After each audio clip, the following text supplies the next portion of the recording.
ఈ ముగ్గుల పండక్కి సంక్రాంతికి వస్తున్నాం సినిమాతో కడుపుబ్బా నవ్వించారు వెంకటేష్.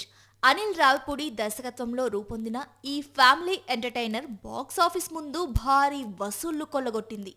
ఇప్పటి వరకు ఏ తెలుగు సినిమా సాధించని విధంగా 300 కోట్లకు పైగా కలెక్షన్లు రాబట్టి రికార్డు క్రియేట్ చేసింది. దీన్ని ఓటీటీలోకి తీసుకురాకముందే తొలుత టెలివిజన్లో ప్రసారం చేయనున్నట్లు జీ తెలుగు ఇటీవల ప్రకటించి అందరినీ ఆశ్చర్యపరిచింది. అయితే ఇప్పుడు ఈ సినిమా ఓటీటీ స్ట్రీమింగ్ తేదీపైన స్పష్టత వచ్చేసింది. ఈ మూవీ మార్చ్ 1వ తేదీ సాయంత్రం 6 గంటల నుంచే అటు జీ తెలుగులోనూ ఇటు జీ5 ఓటీటీలోనూ ఒకేసారి అందుబాటులోకి రానుంది. అయితే ఈ విషయాన్ని జీ5 తన యాప్లో విడుదల చేసిన ప్రోమోలో ప్రకటించింది.